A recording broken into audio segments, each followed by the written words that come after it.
தேவனே, இந்த நாளுக்காக உமக்கு நன்றி செலுத்துகிறோம். சக பரிசுத்தவான்கள் மூலமாக நீர் கொடுத்திருக்கிற இந்த வேத பாடத்திற்காக உமக்கு நன்றி செலுத்துகிறோம். நாங்கள் கேட்கிற ஒவ்வொரு வார்த்தையும் எங்கள் இருதயத்தில் பதித்தவர்களாக, அதை விட்டு விலகாதபடிக்கு எங்களை காத்தருள்வீராக. தேவனே, எள்ளளவேனும் தகுதி இல்லாத மனுஷரை குறித்து நீர் நினைக்கிறீர். எங்களை குறித்து விசாரிக்கிறீர். உமது மகிமை, உமது இரக்கமும் மிகவும் பெரிதானது. நீர் உமது பிள்ளைகளைப் போல மாம்சத்தையும் இரத்தத்தையும் உடையவராக இந்த பூமியில் வந்து மரணத்தை ருசி பார்த்து மரணத்தை வென்று பாவத்தின் அடிமை தலையிலிருந்து எங்களை மீட்டுக் கொண்டீரே, அதற்காக உமக்கு நன்றி செலுத்துகிறோம். நீர் கொடுத்திருக்கிற இந்த மாபெரும் ரட்சிப்பை விட்டு மிகவும் கவனம் உள்ளவர்களாக இருக்க நீர் எங்களுக்கு உதவி செய்வீராக. இயேசு கிறிஸ்துவின் நாமத்தில் ஜெபம் கேட்கிறோம் எங்கள் ஜீவன் உள்ள நல்ல பிதாவே. ஆமென். Praise the Lord. ஆண்டவராகிய இயேசு நாமத்திலே சகோதர சகோதரர்களுக்கு வாழ்த்துக்கள். நாம் எபிரேயருக்கு எழுதின நிருபத்தின் 7வது செய்தியை இன்று பார்க்கின்றோம்.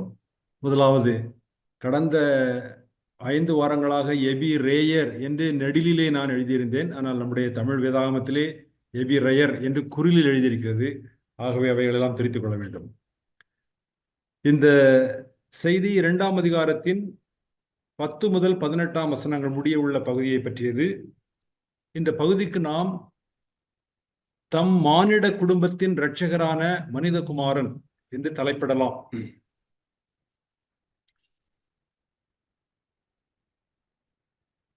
முதல் 5 அதிகாரங்களை பற்றிய ஒரு குறிப்புரையை நாம் பார்க்க வேண்டியதும் அவசியம்.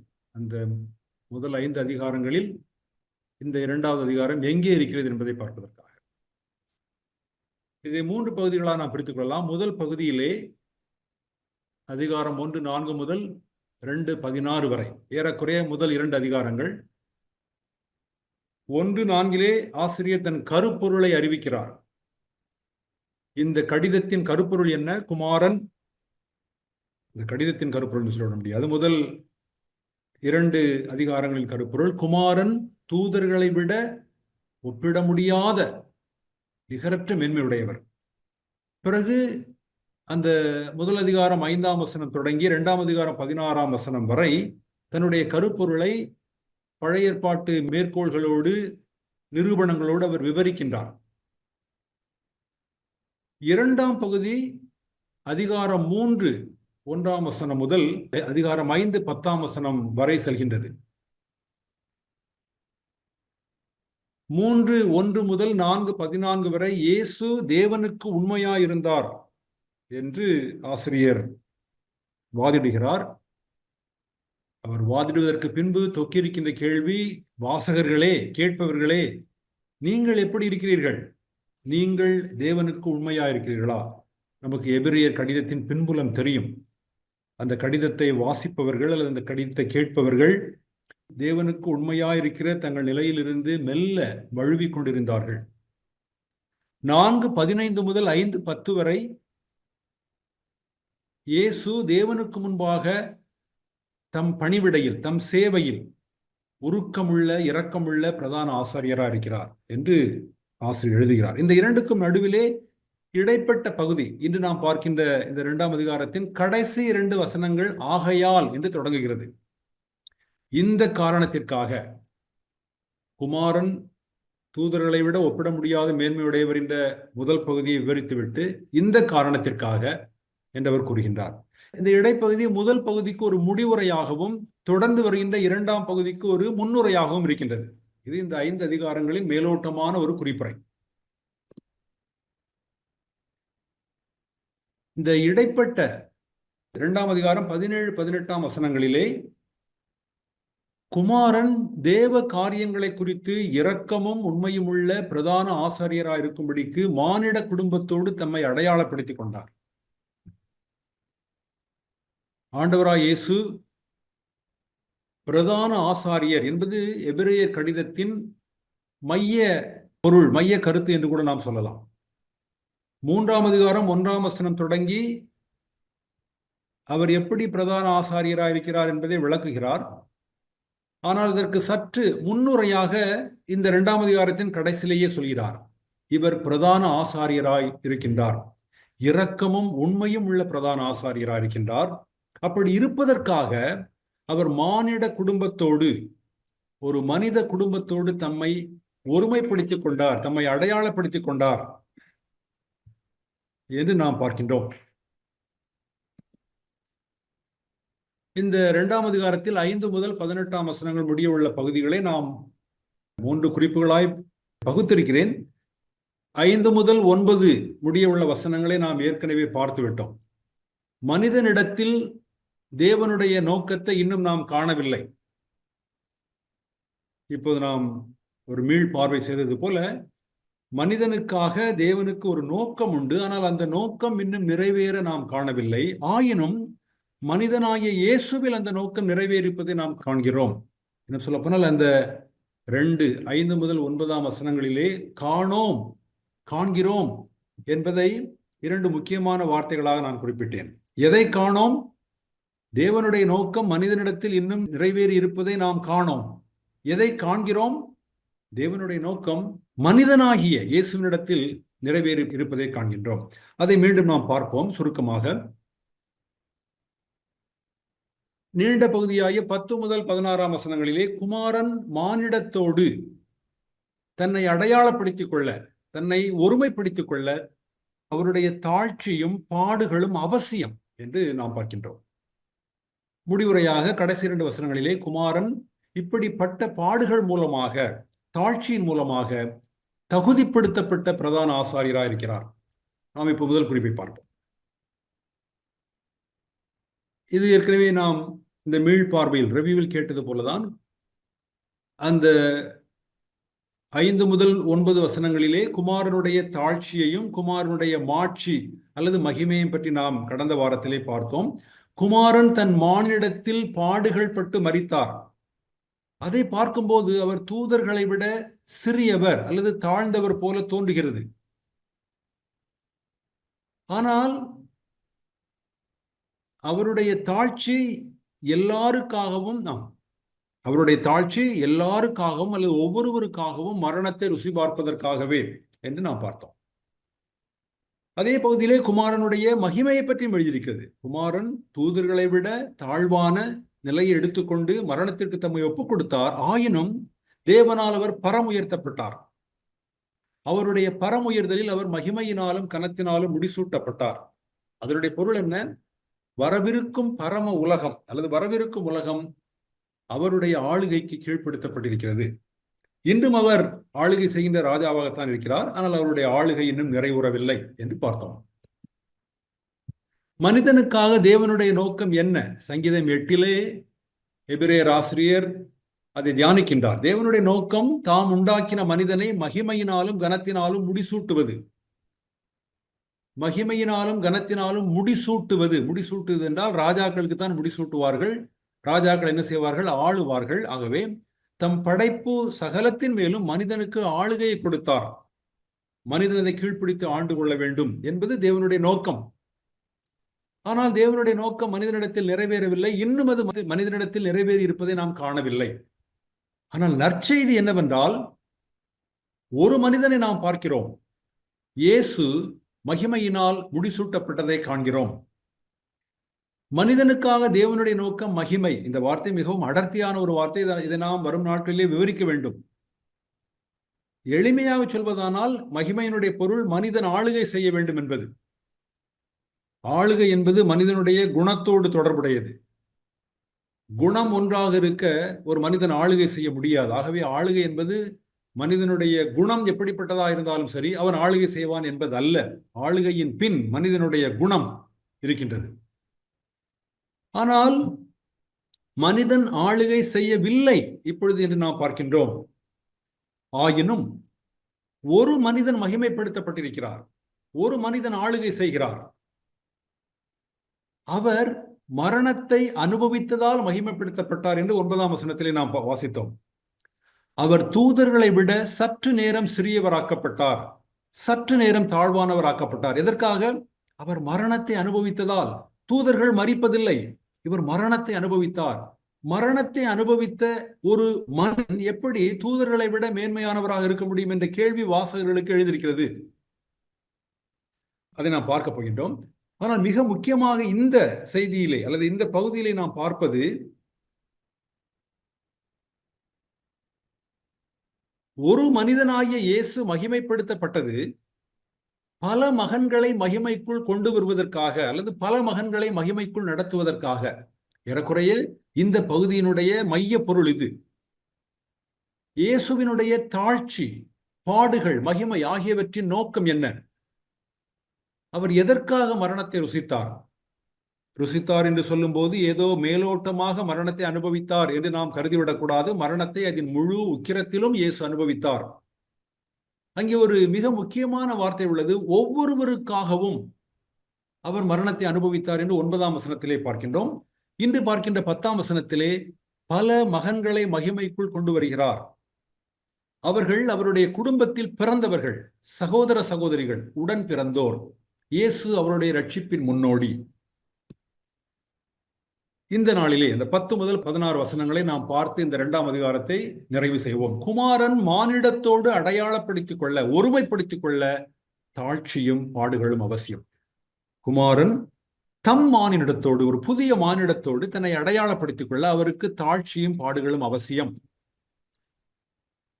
இந்த 9, 10ஆம் வசனங்களுக்கு இடையே மிகுந்த ஒரு தொடர்பு உள்ளது. 9ஆம் வசனத்திலே தேவன் என்று ஆசிரியர் கூறுகின்றார். 10ஆம் வசனத்திலே தமக்காகவும் தம்மாலேயும் சகலத்தையும் உண்டாக்கினவர் என்று தேவன் குறிப்பிடப்படுகின்றார். 9ஆம் வசனத்திலே ஒவ்வொருவருக்காகவும் அவர் மரணத்தை ருசி பார்த்தார் என்று இருக்கின்றது. 10ஆம் வசனத்திலே அநேகம் பிள்ளைகள் என்று அந்த ஒவ்வொருவருக்காகவும் குறிப்பிடப்படுகின்றது. 9ஆம் வசனத்திலே இயேசு மகிமையினாலும் கனத்தினாலும் முடிசூட்டப்பட்டதை பார்க்கின்றோம் என்றிருக்கின்றது. 10ஆம் வசனத்திலே பல மகன்களை மகிமையில் கொண்டு வந்து சேர்க்கையில் என்று வாசிக்கின்றோம். 9ஆம் வசனத்திலே மரணத்தை ருசி பார்க்கும்படிக்கு அல்லது மரணத்தை உத்தரித்தது நிமித்தம் ஆகிய சொற்றொடர்களை பார்க்கின்றோம். 10ஆம் வசனத்திலே உபத்திரவங்களினாலே அவரை பூரணப்படுத்துகிறது என்று பார்க்கின்றோம். ஆகவே இந்த 9, 10 வசனங்கள் ஏறக்குறைய ஒரே காரியத்தை பற்றி பேசுவதை நம்மால் பார்க்க முடிகின்றது. 9, 10 வசனங்களை நாம் வாசிக்கலாம். யாராவது ஒருவர்.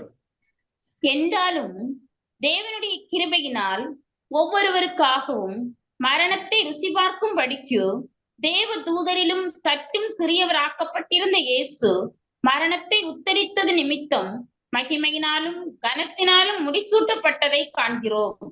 ஏனென்றால் தமக்காகவும் தம்மாலேயும் சகலத்தையும் உண்டாக்கினவர் அநேகம் பிள்ளைகளை மகிமையில் கொண்டு வந்து சேர்க்கையில் அவர்களுடைய இரட்சிப்பின் அதிபதியை உபத்திரவங்களினாலே பூரணப்படுத்துகிறது அவருக்கு ஏற்றதாய் இருந்தது.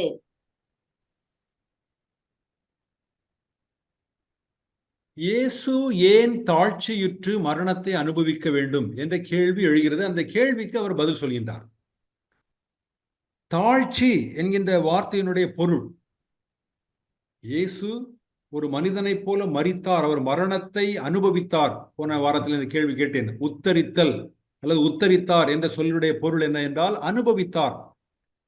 குமாரன் மரணத்தை அனுபவித்தார்.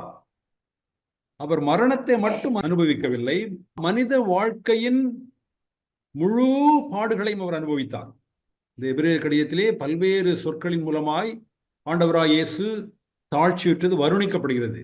4:15 பலவீனங்கள், அவர் மானிடத்தின் பலவீனங்களை அவர் உற்றறிந்தார். பாடுகள், பரீட்சைகள், சோதனைகள், உபத்திரவங்கள், மரணம், இவைகள் எல்லாமே மானிடத்தினுடைய அனுபவம். மனித வாழ்வின் கடைசி பாடு மரணம் என்று சொல்லலாம். ஆனால் மரணம் தவிர நாம் இப்பொழுது இந்த பட்டியலிட்ட பலவீனங்கள் தொடங்கி எல்லா பாடுகளும் மனித வாழ்க்கையில் அடங்கும்.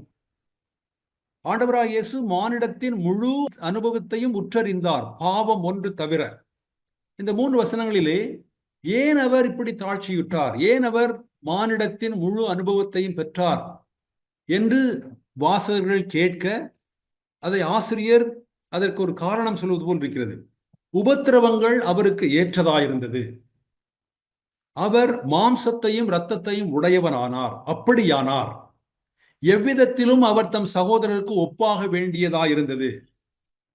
ஆக அவர் ஆசிரியரை வாதிடுகிறார். எதற்காக இயேசு உபத்திரவங்களை அனுபவித்தார்? உடலையும் இரத்தத்தையும் உடையவரானார், சகோதரர்களுக்கு ஒப்பாக வேண்டியிருந்தது என்று. பதில் தொடர்ந்து வருகிறது. 9ஆம் வசனத்திலே பார்க்கின்றோம், ஒவ்வொருவருக்காகவும் மரணத்தை ருசி பார்த்தார். அவர் மனிதர்களுக்காக தாழ்ச்சியுற்றார். ஒரு பெரிய சித்திரத்தை நம் கண்களுக்கு முன்பாக வைத்துக் கொள்ள வேண்டும். தேவன் குமாரனை மகிமைப்படுத்தினார். எதற்காக? அவர் கீழ்ப்படிந்து, அல்லது மரணம் வரைக்கும், மரணமே நேரிடுகிறதா இருந்தாலும் பிதாவிற்கு கீழ்ப்படிந்ததால் பிதா குமாரனை எல்லாவற்றிற்கும் மேலாக பரம் உயர்த்தினார் என்பது உண்மை. ஆனால் அதே அளவுக்கு முக்கியத்துவம் வாய்ந்த இன்னொரு உண்மை, அவருடைய மரணத்திலும் மகிமையிலும் மனிதர்களுக்காக அவர் மரணத்தை ருசி பார்த்தார், மனிதர்களுக்காக அவர் மகிமைப்படுத்தப்பட்டார் என்கின்ற உண்மையும் அடங்கியிருக்கிறது. இந்த 2ஆம் அதிகாரத்தின் பிற்பகுதியிலே நாம் பார்ப்பது அதுதான். அவர் மரணத்தை அனுபவித்ததும் மகிமைப்படுத்தப்பட்டதும் அவருடைய கீழ்ப்படிதல், அவருடைய மகிமைக்காக மட்டுமல்ல, பல மனிதர்கள், பல மகன்கள், பல பிள்ளைகள், ஒரு புதிய மானிடத்தின் மகிமைக்காக அவர் இந்த அனுபவத்தை பெற்றார். அநேகம் பிள்ளைகளை மகிமையில் கொண்டு வந்து சேர்க்கையில், அவர் குமாரனுடைய உபத்திரவங்கள் எதற்காக? அநேக பிள்ளைகளை மகிமையில் கொண்டு வந்து சேர்க்கையில் அவர் உபத்திரவங்களை அனுபவித்தார். அவர் உபத்திரவங்களினால் பூரணப்படுத்தப்பட்ட எதற்காக? அவர்களுடைய ரட்சிப்பின் அதிபதியாயிருப்பதற்காக. அவர் உடலையும் இரத்தத்தையும் உடையவரானது எதற்காக? அடிமைத்தனத்திற்குள்ளானவர்கள் யாவரையும் விடுதலை பண்ணும்படிக்கு அவர் அப்படியானார். ஆக அவர் உபத்திரவப்பட்டது, அல்லது உபத்திரவங்களினால் பூரணப்படுத்தப்பட்டது, பாடுபட்டது, உடலையும் இரத்தத்தையும் உடையவரானது, இவை எல்லாவற்றுக்கும் பின்னிருக்கின்ற மிக முக்கியமான ஒரு காரணம் மனிதர்களுக்காக, மானிடத்திற்காக, பிள்ளைகளுக்காக, மகன்களுக்காக என்று நாம் பார்க்கின்றோம். மனிதனுக்காக தேவனுடைய நோக்கம் ஒரே ஒரு மனிதனை, ஆண்டவராகிய இயேசு என்ற ஒரே ஒரு மனிதனை மகிமைக்குள் கொண்டு வருவது அல்ல தேவனுடைய நோக்கம். ஒரு மனிதன் மகிமையில், நாம் கடந்த 2 வாரங்கள் பார்த்தோம், மகிமையிலே ஒரு மனிதர் இருக்கிறார் என்பது ஆச்சரியமானது, வியப்பானது, நாம் கொண்டாடத்தக்கது. ஆனால் தேவனுடைய நோக்கம் அதைவிட உன்னதமானது. பல மகன்களை மகிமைக்குள் கொண்டு வருவது. 2ஆம் அதிகாரத்தின் 10ஆம் வசனத்தில் நாம் இப்பொழுது வாசித்தோம். தமிழிலே அநேகம் பிள்ளைகளை மகிமைக்கு கொண்டு வந்து சேர்க்கையில் என்று இருக்கும். ஆங்கில வேதாகமத்திலே பிள்ளைகள் என்றில்லை, மகன்கள் என்று இருக்கும். ஆகவே அநேகம் மகன்களை மகிமைக்கு கொண்டு வந்து சேர்க்கையில் என்று மொழிபெயர்ப்பது சரியாக இருக்கும். அநேக என்கின்ற வார்த்தைக்கு பதிலாக பல என்று சொல்வது எளிமையாக இருப்பதால் நான் பல மகன்களை மகிமைக்குள் கொண்டு வருவது என்று மொழிபெயர்க்கின்றேன். இந்த 2ஆம் அதிகாரம் 10ஆம் வசனம், 11ஆம் வசனம், 15ஆம் வசனம் ஆகிய வசனங்களிலே இந்த 3 சொற்றொடர்கள் வருகின்றன. பல மகன்களை மகிமைக்குள் கொண்டு வருவது, சகோதரர்களை பரிசுத்தம் செய்வது, பிள்ளைகளை விடுதலையாக்குவது. 2ஆம் அதிகாரம் 18ஆம் வசனம், சோதிக்கப்படுகிறவர்களுக்கு கைதூக்கி உதவுவது. இவை எல்லாமே, இந்த 4மே ஒரே கருத்தை தான் சொல்கின்றன. நாம் நம்முடைய எளிய வார்த்தையில் ரட்சிக்கப்படுவது என்று கூறுகின்றோம். குமாரன் மூலமாக தேவன் நம்மை ரட்சித்தார். அதனுடைய பொருள் என்ன? பல மகன்களை அவர் மகிமைக்குள் கொண்டு வருகிறார், சகோதரர்களை பரிசுத்தம் செய்கிறார், பிள்ளைகளை விடுதலையாக்குகிறார், சோதிக்கப்படுகிறவர்களுக்கு அவர் கைதூக்கி உதவுகிறார் என்பதுதான் நாம் ரட்சிப்பு என்று சொல்கின்ற வார்த்தையினுடைய பொருள். அதே 10ஆம் வசனத்திலே ஆண்டவராகிய இயேசுவை பற்றி அவர் நம்முடைய ரட்சிப்பின் அதிபதி என்று கூறப்பட்டிருக்கிறது. ஆக அவர் பாடுகளை அனுபவித்தது பல மகன்களை, சகோதரர்களை, பிள்ளைகளை மகிமைக்குள் கொண்டு வருவதற்காக அல்லது ரட்சிப்பதற்காக. அப்படி செய்வதற்கு இயேசு, குமாரனாகிய இயேசு ரட்சிப்பின் அதிபதியாக அவர் தகுதிப்படுத்தப்பட வேண்டியிருந்தது. அவருடைய ரட்சிப்பின் அதிபதியை உபத்திரவங்களினாலே பூரணப்படுத்துகிறது ஏற்றதாயிருந்தது. இந்த ரட்சிப்பின் அதிபதி என்கின்ற வார்த்தையை பல்வேறு விதங்களிலே மொழிபெயர்க்கலாம். ஆங்கில வேதாகமங்களிலே author of their salvation, captain of their salvation, leader of their salvation, pioneer of their salvation என்று பல சொற்களை அவர்கள் பயன்படுத்துகின்றார்கள். பல மகன்களை அவர் மகிமைக்குள் நடத்தி செல்கின்றார். அவர் முன் சென்று மகிமைக்குள் நுழைந்திருக்கின்றார். அவர் முன்னே மகிமைக்குள் சென்றிருக்கின்றார். பல மகன்களாகிய நம்மை அவர் நடத்தி செல்கின்றார். ஆகவே அவர் நமக்கு முன்பாக செல்கின்ற முன்னோடி. எப்படி அவர் மனித வாழ்க்கையின் எல்லா பாடுகளிலும் தேவனுக்கு உண்மையாயிருந்து, மரணம் வரை, மரணமே நேரிடுகிறதா இருந்தாலும் தேவனுக்கு உண்மையாயிருந்து மகிமைக்குள் நுழைந்தாரோ, அதே போல அவரை பின்பற்றி நாமும் மனித வாழ்வின் எல்லா பாடுகளோடாகவும் தேவனுக்கு உண்மையாக இருந்து மகிமைக்குள் கொண்டு வரப்படுவோம். ஆகவே அவர் ரட்சிப்பின் முன்னோடி. இன்னொரு சிறந்த வார்த்தை சாம்பியன் ஆஃப் அவர் சால்வேஷன். நம்முடைய ரட்சிப்பு, இந்த சாம்பியன் என்ற வார்த்தையை தமிழில் எப்படி மொழிபெயர்ப்பு என்று தெரியவில்லை. தளபதி என்று சொல்லலாம். ஆனால் தளபதி என்பவர் அவர் நம்மை நீங்கள் போர்க்களத்திற்கு போ போ என்று அவர் கட்டளையிடுகிறவராக இருப்பார். ஆனால் களத்திலே நிற்கின்ற ஒரு தலைவர், அதிபதி என்றால் தலைவர். நாம் களம் என்கின்ற வார்த்தையை தேவனுடைய வார்த்தையிலே பல தமிழ் வேதாகமத்திலே பல்வேறு இடங்களிலே பார்க்கின்றோம். போர்க்களம், போரடிக்கும் களம், விளையாட்டு களம் என்பது. ஆண்டவராய் இயேசு இந்த களத்திலே வாழ்ந்து, இந்த உலகத்திலே, இந்த பூமியிலே மானிட வாழ்க்கை என்கின்ற களத்தில் வாழ்ந்து பாடுகளினூடாய் சென்று அவர் மகிமைக்குள் பிரவேசித்திருக்கிறார். ஆகவே அவர் களபதி என்கின்ற வார்த்தையை நான் பயன்படுத்துகிறேன். சற்று எளிய வார்த்தை தான். தளபதி என்பது போல களபதி என்று சொல்லலாம். எப்படி பெலிஸ்தியர்களும் இஸ்ரவேலர்களும் போருக்கு வந்தபோது அவர்கள் சொன்னார்கள், உங்களில் ஒரு சாம்பியனை நீங்கள் தேர்ந்தெடுத்துக் கொள்ளுங்கள், எங்களில் ஒரு சாம்பியனை நாங்கள் தேர்ந்தெடுத்துக் கொள்வோம், அந்த 2 பேரும் யுத்தம் செய்யட்டும், எந்த சாம்பியன் வெற்றி பெறுகிறாரோ அந்த மக்கள், அந்த தேசம் வெற்றி பெற்றதாக நாம் முடிவுக்கு வந்துவிடலாம் என்று. ஆகவே தாவீது இஸ்ரவேல் மக்களின் சாம்பியனாக, களபதியாக களமிறங்குகின்றார். கோலியாத் பெலிஸ்தியருடைய சாம்பியனாக, களபதியாக களமிறங்குகின்றார். ஆண்டவராய் இயேசு அவருடைய மானிட குடும்பத்தின் சாம்பியனாக, களபதியாக, முன்னோடியாக இந்த பூமியிலே மானிட வாழ்க்கை வாழ்ந்து மகிமைக்குள் நுழைந்திருக்கின்றார். நம் களபதி உபத்திரவங்களினூடாய் சென்று மகிமை அடைந்திருக்கின்றார். களபதியாக அவர் பூரணப்படுத்தப்பட்டார். குமாரன் ஏன் பூரணப்படுத்தப்பட வேண்டும்? அவருடைய பூரணத்தில் எந்த குறைவும் இல்லை. அவர் தேவனுடைய குமாரன் என்ற வகையிலே, என்ற விதத்திலே அவருடைய பூரணத்தில் கடுகளவும் குறையில்லை. ஆனால் அடிமைப்பட்ட ஒரு மானிடத்தை பாடுகளினூடாய் மகிமைக்குள் கொண்டு செல்கின்ற அந்த அனுபவத்தை பெறுவதற்கு, அந்த அனுபவத்தை அவர் பெற வேண்டும். அந்த அனுபவத்தை பெறுவதைத்தான் எபிரேயருக்கு கடிதம் அவர் பூரணப்படுத்தப்பட்டார் அல்லது தகுதிப்படுத்தப்பட்டார் என்ற பொருளிலே பயன்படுத்துகின்றது. அல்லது அவர் செம்மைப்படுத்தப்பட்டார். ஆகவே அவருடைய பூரணமோ செம்மையோ எந்த குறைவுபட்டதில்லை. ஆனால் மானிட வாழ்வின் அனுபவம், பாடுகளும் உபத்திரவங்களும் நிறைந்த மானிட வாழ்க்கையின் ஊடாய் சென்று தன்பின் வருகின்ற பல மகன்களுக்கு களபதியாக, முன்னோடியாக அவர் மகிமைக்குள் பிரவேசித்தார். அதுதான் அவர் பூரணப்படுத்தப்பட்டார் என்பதனுடைய பொருள். அவர் முன்னோடியாக, களபதியாக முன் செல்கின்றார். முன் சென்று பல மகன்களை மகிமைக்குள் நடத்துகின்றார். தம்மாலையும் தமக்காகவும் எல்லாவற்றையும் உண்டாக்கின தேவன் என்று இந்த 10ஆம் வசனத்தில் வாசிக்கின்றோம். தேவன் இதை தம்மாலே செய்கின்றார். இதை மனிதர்களால் செய்ய முடியாது. மனிதனுக்காக தம்முடைய நோக்கம் நிறைவேறுவதற்காக செய்கின்றார். ரட்சிப்பின் முன்னோடி அல்லது ரட்சிப்பின் களபதி என்ன செய்கின்றார் என்பதே இந்த 2ஆம் அதிகாரம் 15ஆம் வசனம், 11ஆம் வசனம், 10ஆம் வசனம் ஆகிய வசனங்களிலே பார்க்கின்றோம். நான் அந்த வரிசையை சற்று மாற்றியிருக்கின்றேன். முதலாவது, ரட்சிப்பின் களபதி விடுவிக்கிறார். முதலாவது. இரண்டாவது, அவர் நம்மை பரிசுத்தப்படுத்துகின்றார். 2:15 ஜீவிய காலமெல்லாம் அடிமைத்தனத்திற்குள்ளானவர்களை விடுவிக்கும்படி அவர் மாம்சத்தையும் இரத்தத்தையும் உடையவரானார். ஆகவே அவர் விடுவிக்கின்றார். அடிமைத்தனத்திலிருந்து, மரண பயத்தின் அடிமைத்தனத்திலிருந்து விடுவிக்கிறார்.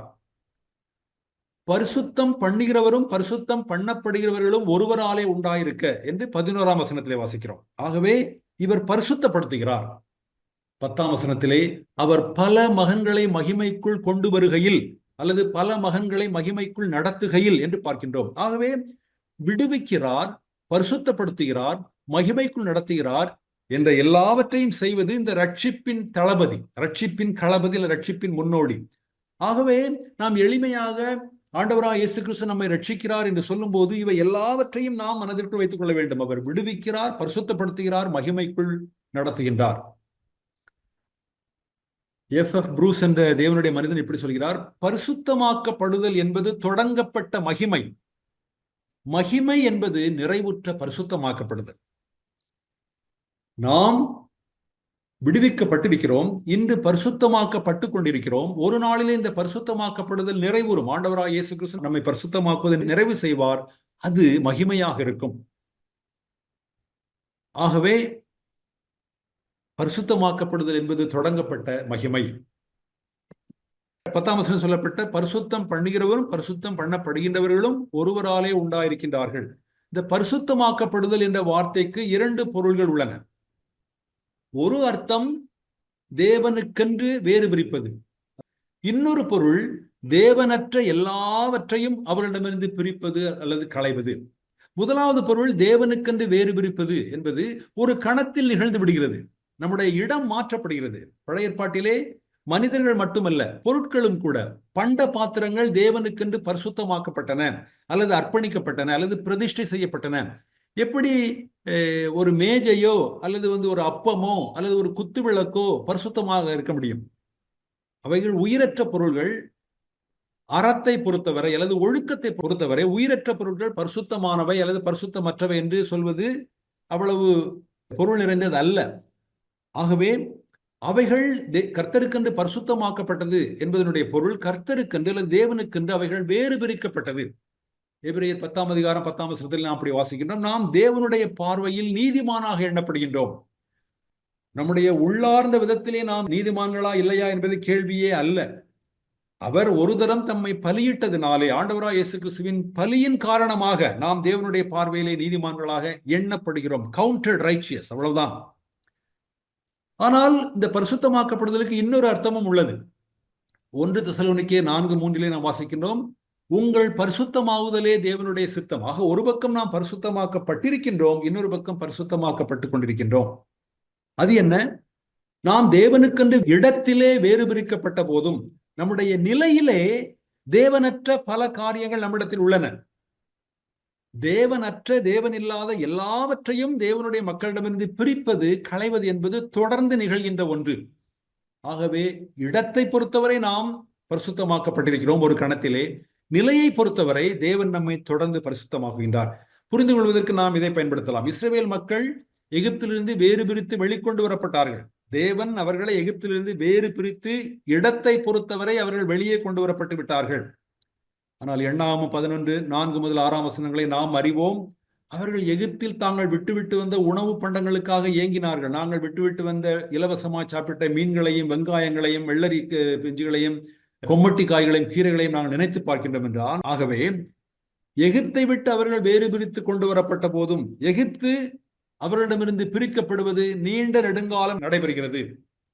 கர்த்தராகிய இயேசு கிறிஸ்து நம்மை பரிசுத்தமாக்குகிறார் என்பதனுடைய பொருள் தொடர்ந்து அவர் நிலைமையிலே, உள்ளார்ந்த விதத்திலே தேவனற்ற எல்லா காரியங்களையும் நம்மிடமிருந்து களைந்து நம்மை பரிசுத்தமாக்குகின்றார். பரிசுத்தம் பண்ணுகிறவரும் பரிசுத்தம் பண்ணப்படுகிறவர்களும் ஒருவராலே உண்டானவர்கள் என்பது மாபெரும் நற்செய்தி. இந்த 2ஆம் அதிகாரம் தேவனுடைய மக்களை மகன்கள், சகோதரர்கள், பிள்ளைகள் என்று 3 வார்த்தைகளை பயன்படுத்துகின்றது. ஆகவே ஒருவராலே உண்டானவர்கள் என்பதற்கு நான் புரிந்து கொள்வது அவர்கள் ஒரே பிதாவினால் உண்டானவர்கள் என்பதுதான். வேத வல்லுநர்கள் வேறு பல பொருட்களையும் கூறுகின்றார்கள். அவர்கள் ஒரே மானிடத்தில், ஒரே தோற்றுவாய், ஒரே ஊற்று அல்லது ஒரே மானிடத்தை உடையவர்கள் என்று பொருள் விளக்கம் தருகின்றவர்கள் உண்டு. என்னுடைய கருத்து, இந்த 2ஆம் அதிகாரம் முழுவதுமே பல மகன்கள், சகோதரர்கள், பிள்ளைகள் என்கின்ற வார்த்தை அடிக்கடி வருவதால் ஒரே பிதாவினால், ஆண்டவராகிய இயேசுவும் குமாரனும் பல மகன்களும் ஒரே பிதாவினால் உண்டானவர்கள் என்பதைத்தான் அது குறிப்பதாக நான் கருதுகிறேன். ஆதாரமாக இந்த யோவான் 20ஆம் அதிகாரம் 17ஆம் வசனத்தை நாம் வாசிக்கலாம். யாராவது ஒரு வாசிக்கலாம். இயேசு அவளை நோக்கி, நீ என் சகோதரிடத்திற்கு போய், நான் என் பிதாவினிடத்திற்கும் உங்கள் பிதாவினிடத்திற்கும் என் தேவனிடத்திற்கும் உங்கள் தேவனிடத்திற்கும் ஏறி போகிறேன் என்று அவர்களுக்கு சொல்லு என்றார்.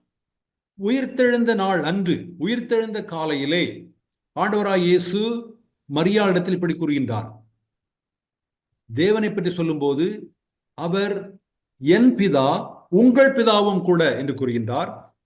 தன்னுடைய சீடர்களை பற்றி குறிக்கும் போது என் சகோதரரிடத்திற்கு போய் நான் என் பிதாவினிடத்திற்கும் உங்கள் பிதாவினிடத்திற்கும் ஏறி போகின்றேன் என்று சொல்லுங்கள் என்கின்றார். ஆகவே இந்த எண்ணம் ஒன்றும் கருகலான எண்ணம் அல்ல. தேவனுடைய வார்த்தையிலே இது ஏறக்குறைய தெள்ள தெளிவாக இருக்கின்றது. ஒரு கட்டத்தில் ஆண்டவராய் இயேசு தேவனை தன் பிதா என்று மட்டுமல்ல, தன்னை விசுவாசிக்கின்ற மக்களுடைய பிதா என்றும் குறிப்பிடுகின்றார். அதே போல தம்மை விசுவாசிக்கின்ற மக்களை என் சகோதரர்கள் என்று குறிப்பிடுகின்றார்.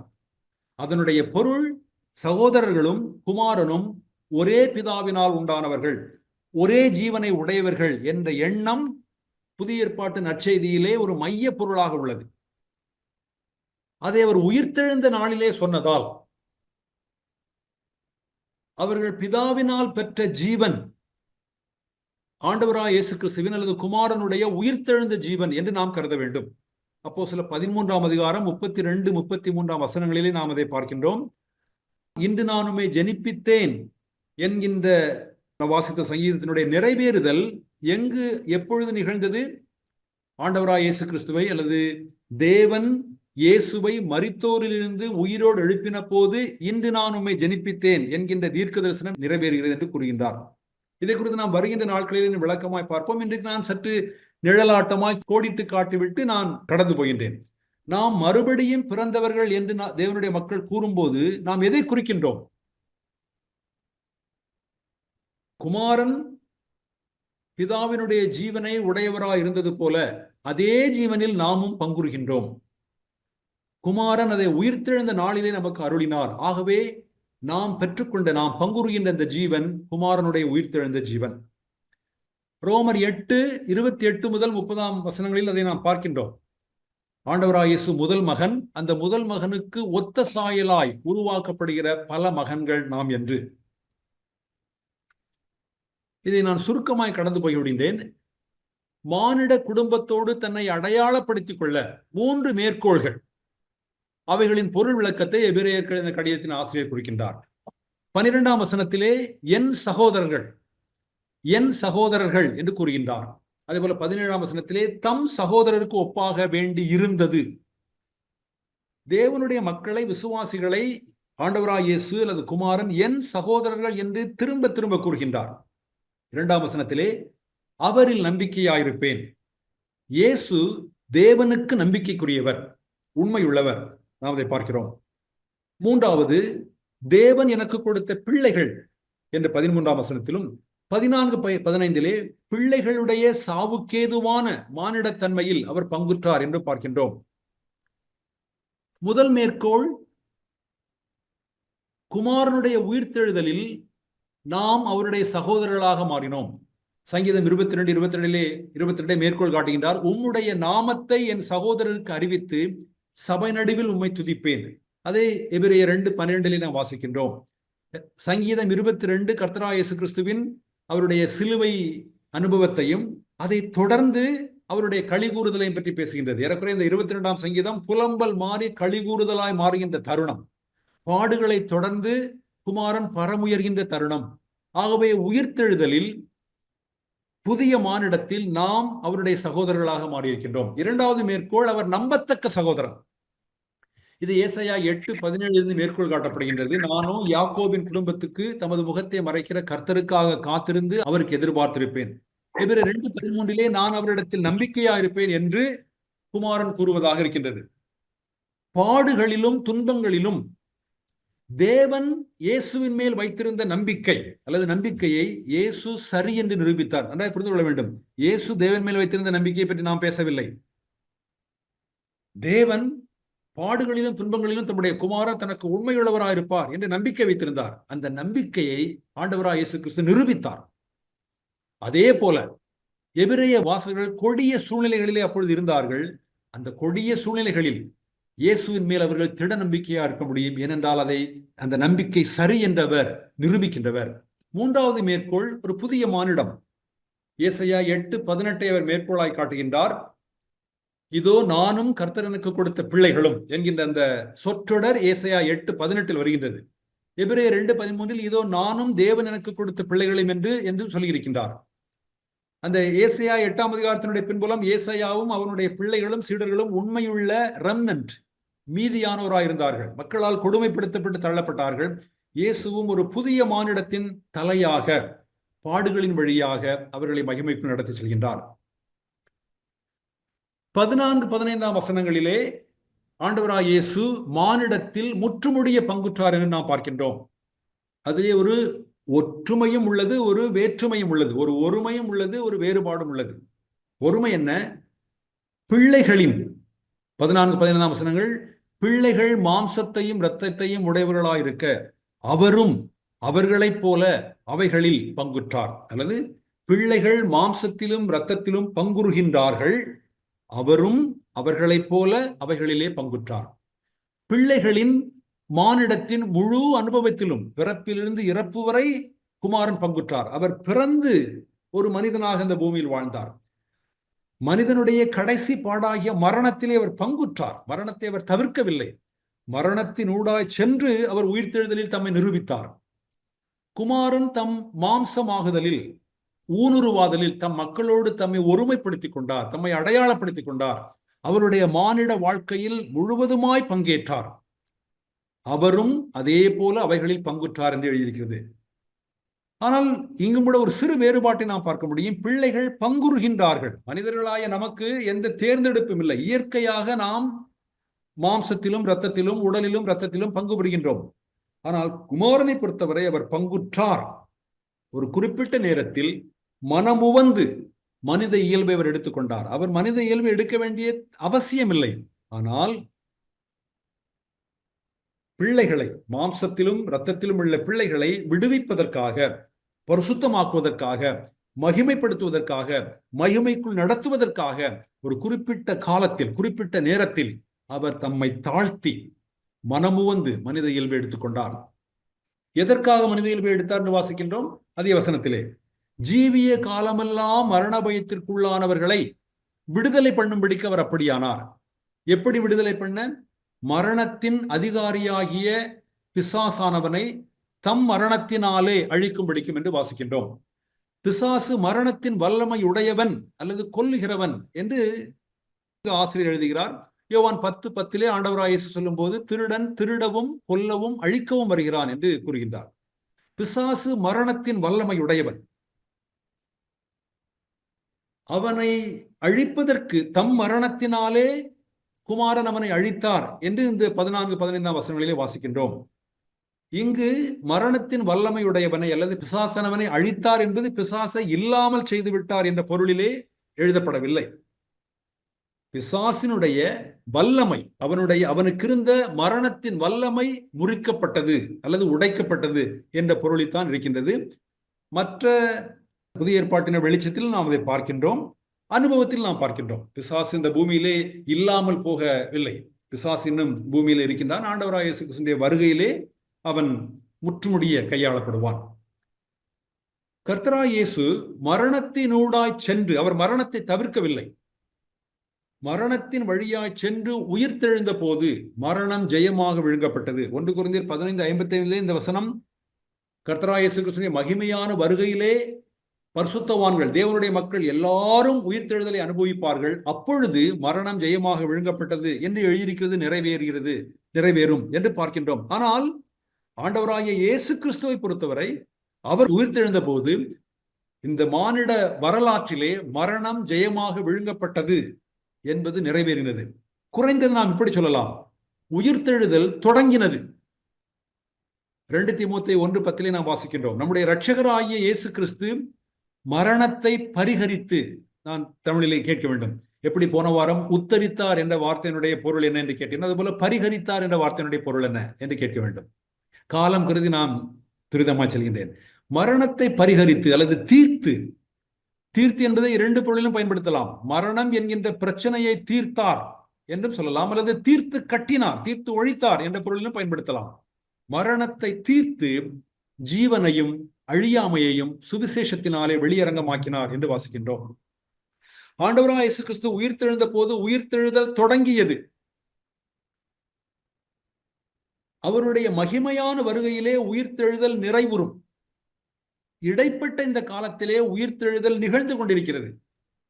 நாம் உயிர்த்தெழுதல் என்று சொன்னவுடன் உடலுக்கு அடுத்தது, உடலுக்கு மட்டுமே உரியது என்று நாம் கருதிவிடக்கூடாது.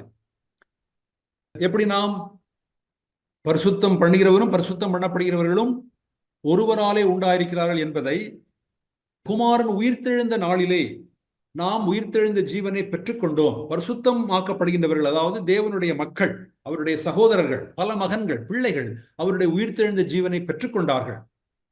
அந்த உயிர்த்தெழுந்த ஜீவன் கர்த்தருடைய மகிமையான வருகையிலே நிறைவுறும். ஆகையால் தான் வேதம் தேவனுடைய மக்கள் இறக்கும் போது அவர்கள் இறக்கிறார்கள் அல்லது சாகிறார்கள் சொல்வதில்லை, மாறாக நித்திரை அடைகிறார்கள். 1 கொரிந்தியர் 15ஆம் அதிகாரம், 1 தெசலோனிக்கேயர் 4ஆம் அதிகாரம் ஆகிய வசனங்களிலே பரிசுத்தவான்கள் நித்திரை அடைகின்றார்கள் என்கின்ற சொல்லாடல் தான் இருக்கிறது. ஒரு விதத்திலே நம்முடைய உயிர்த்தெழுதல் ஒத்திவைக்கப்பட்டிருக்கிறது, அவ்வளவுதான். மரண பயத்திலிருந்து விடுதலை என்பது ஆண்டவராய் இயேசு கிறிஸ்து மரணத்தினூடாய் சென்று மரணத்தை வென்று மரணத்தின் வல்லமையை முறியடித்து அல்லது முறித்து வெளிவந்த போது அதனுடைய அதிகாரியாகிய பிசாசு மரணத்தின் வல்லமையை அவன் இழந்து விட்டான்.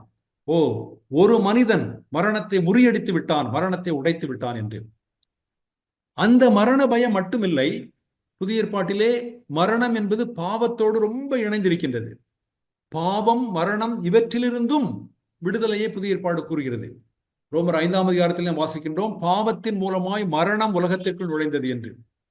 ரோமர் 6:23 6ஆம் அதிகாரம் கடைசி வாக்கியத்திலே பாவத்தின் சம்பளம் மரணம் என்று பார்க்கின்றோம்.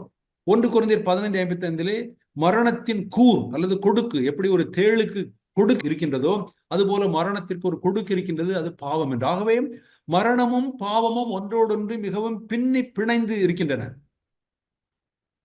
அந்த 1 கொரிந்தியர் 15:55 மரணமே உன் ஜெயம் எங்கே, மரணமே உன் கூர் எங்கே. ஆங்கிலத்திலே ரெண்டுமே மரணமே என்றுதான் இருக்கின்றது, பாதாளமே என்று இல்லை. பாவம் எஜமானாக இருந்து நம்முடைய பழைய மனிதனை ஒரு ஆளோட்டியாக, ஸ்லேவ் டிரைவராக, அடிமையோட்டியாக பயன்படுத்தி மனிதனை அடிமையாக்கி இருக்கிறது என்று ரோமர் 6:6 பார்க்கின்றோம். ரோமர் 8:2 இந்த உயிர்த்தெழுந்த ஜீவன் பாவம், மரணம் என்பவைகளின் பிரமாணத்திலிருந்து நம்மை விடுதலையாக்கிற்றே. ஆகவே எபிரேயர் 2:14-15 மரணம் என்கின்ற உடல் மரணத்தை பற்றி மட்டும் பேசுவதாய் நான் நினைக்கவில்லை. பல மகன்களை மகிமைக்குள் கொண்டு வருவதற்கு உடல் மரணத்திலிருந்து, பிசிக்கல் டெத் இருந்து மட்டும் அவர்களை ரட்சித்தால் போதாது, முழு மனிதனையும் பரிசுத்தமாக்க வேண்டும். அவர் முழு மனிதனையும், இறுதியாக ரோமர் 8:11 நாம் பார்ப்பது போல சாவுக்கினமான உடலையும் அவர் உயிர்ப்பிக்கின்றார்.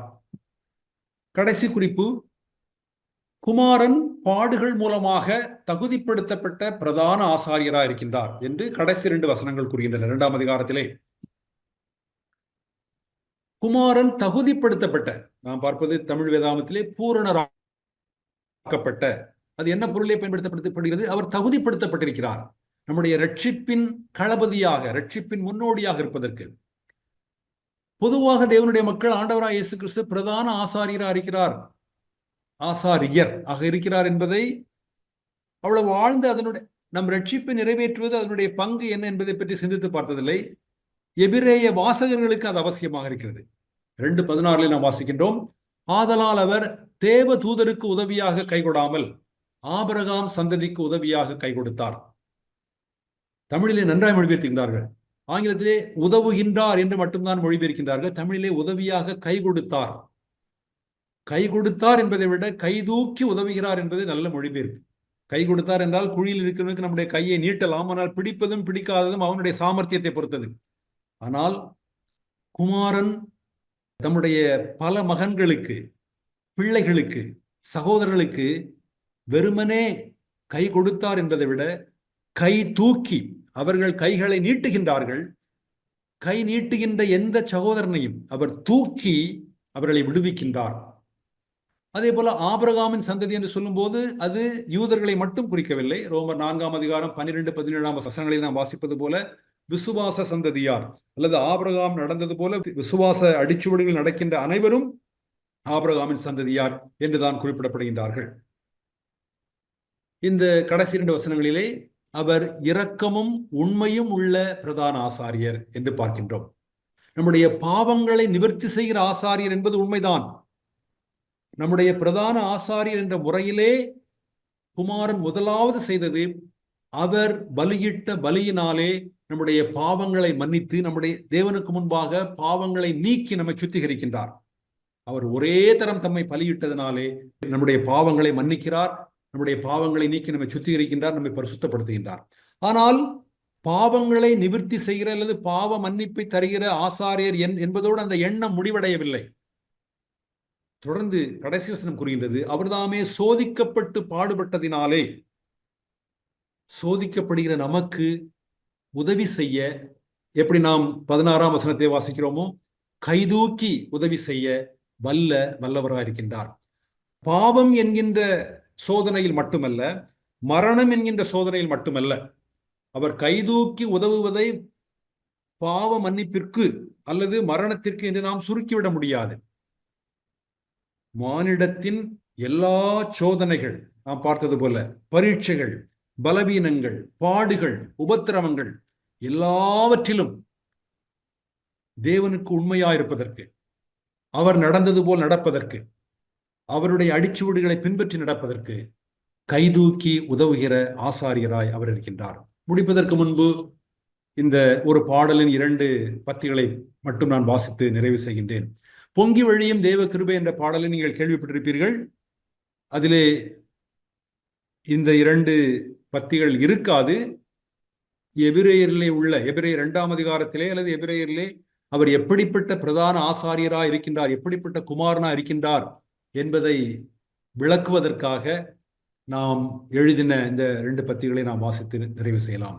உலகை மீட்க பழிகள் நிந்தை, சிலுவை சுமந்த தெய்வ சிந்தை, உலகெல்லாம் தொழுதிடும் உன்னதம் உந்தன் நாமம். இன்றைய இந்த 2ஆம் அதிகாரத்தில் நாம் வாசித்த பகுதிக்கு மிகவும் தொடர்புடையது. சோதனை, துயர், பாடு, கண்ணீர், கீழ்ப்படிந்தீர், மரணம் மறைநீர்.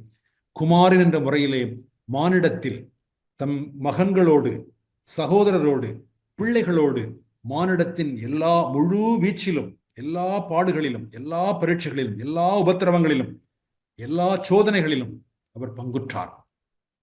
மரணமுறை தேவனுடைய மக்கள் ரட்சிக்கப்படுவதற்காக, விடுவிக்கப்படுவதற்காக, பரிசுத்தமாக்கப்படுவதற்காக, மகிமைக்குள் கொண்டு வரப்படுவதற்காக அவர் கீழ்ப்படிந்தார்.